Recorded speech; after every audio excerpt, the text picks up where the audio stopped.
Now, hot off the press today, the government has released the Religious Discrimination Bill proposals.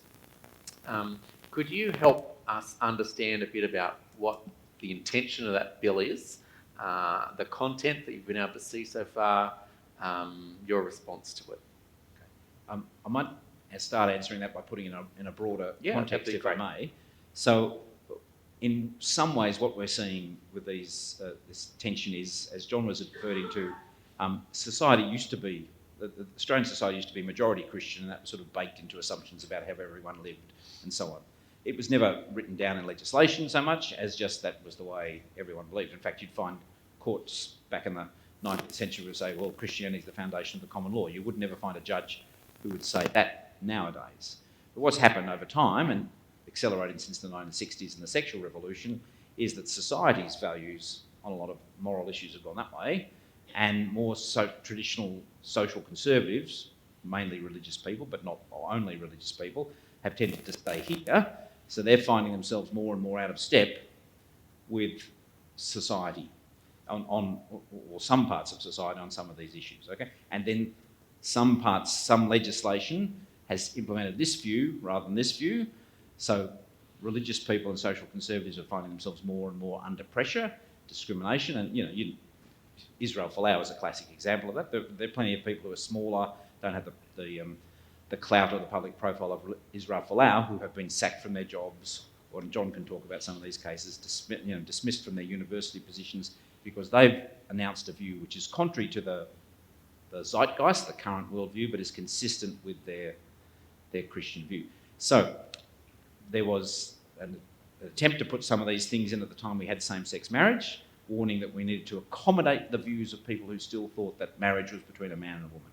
The country might vote to change the civil definition of marriage, but we still needed to protect and accommodate space for people who thought that marriage was still between a man and a woman. All of those amendments failed. One of the reasons they failed was that then Prime Minister Mr Turnbull said, let's not deal with that now, let's just pass same-sex marriage and kick this issue off to the Ruddock Review, which is going to review freedom of religion. So that happened. And then we had the Ruddock Review in 2018. The government sat on its results until late in 2018 and has now put out, with the Wong Bill and other things, its response to the Ruddock Review, part of which was a Religious Discrimination Act, part of which was to try to protect charities, part of which was to deal with the issues of religious schools and religious bodies and sex discrimination. So there's about 6 or 7 pieces of the government's response. The first cab off the rank in that response is the Religious Discrimination Act. And that would be a federal act. Remember, John said there is no federal act which protects people from being discriminated against on the grounds of religion.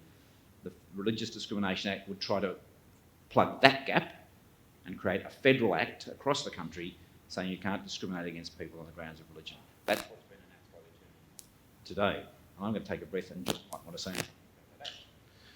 Sure. Look, as Mark said, this has had a history to it, and it's put this discussion on a certain set of train tracks where the government and Scott Morrison, prior to the election, said, we're going to deal with this religious freedom issue by putting together post-election, if we're successful, which Scott Morrison was, thank the Lord, the Religious Discrimination Act. It's not something that Christians, by and large, were asking for.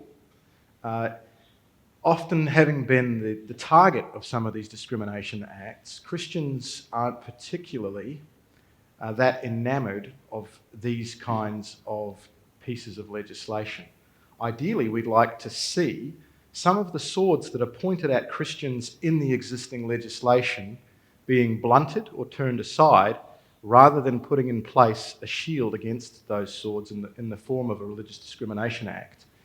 That would be ideal, but in the context of what's possible, is not on the table. So we deal with the cards that are in front of us in the form of a Religious Discrimination Act. And the concern there is going to be is that if we're being provided with a shield that is supposed to give effective protection to Christians to be able to teach and manifest their beliefs, both personally and individually and collectively, in private and in public, as I think everyone agrees we should be, then we have to make sure that it's an effective shield, that it works well, and that it is something that's actually going to be useful for Christians. And so we've just had, sort of launched at us today, this first bill that's been put together by the Attorney General, Christian Porter. And we have to be somewhat circumspect in talking about it because we simply haven't had a chance to go through it in any great detail. My initial reaction to it is that it's a good start, but there's a lot of things in there that are going to need a lot of work and a lot of submissions if they're going to be effective to deal with some of the cases that we see of Christians being attacked for their faith. The other thing I'd say is that they have actually tried to cover off some specific cases. I think Christian Porter did in fact mention Israel Folau, and the intention of this religious discrimination bill is to cover people like Israel Folau who express their beliefs in their own personal time that an employer shouldn't be allowed to terminate their employment or treat them adversely, that they want it to cover Archbishop Porteous so that he is not held hostage by low-bar vilification provisions for just expressing Orthodox Catholic belief. So that is a really promising thing that we see in that religious discrimination bill.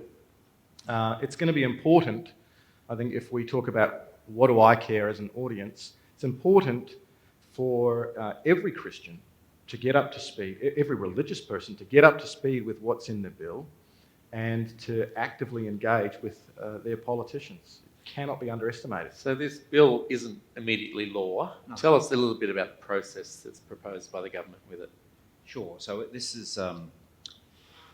We'll tell you why we need this bill in a minute, because that's important for people to care about it. But so this is the first cab off the rank. The government's put out what's called an exposure draft. That is, it's a draft law. It could be put into Parliament, but they're not going to put it into Parliament. They put it out for public comment. And so members of the public, lawyers, lobby groups and so on will be able to make submissions over the next month probably to the Attorney General on the form of this. Now, I've got to say we've already been in there. I've been through the Institute for Civil Society, lobbying the General Counsel of the Prime Minister's office and people in the Attorney General's office. We've got Michael Callaghan here from Freedom for Faith, which is another think tank in this area, and they've been doing the same. I'm sure John's group has been working with, so there's lots of Australian Christian Lobby and others. There's been quite a lot of work done prior to the release of this exposure draft, but now is the time for members of the public to get in and say, this is what we want. And probably you're not going to read, every clause in this bill, but, you might want to say, I don't know what your views are, but let's say your view was Israel Folau should be protected. So you might write in and say, I've been told this bill doesn't protect Israel Folau, or it's not clear. Why isn't it clear? How hard can it be?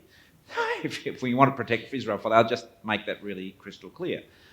That's the sort of communication you need to give to your MPs and your senators so that they take that message to Cabinet. So when we get this bill actually introduced into Parliament, which I expect will be in October, Right. probably in October, it'll go into the House of Representatives, go through the House of Representatives, then it'll go to the Senate. There'll be a Senate inquiry, I imagine, so that'll probably be sometime in November.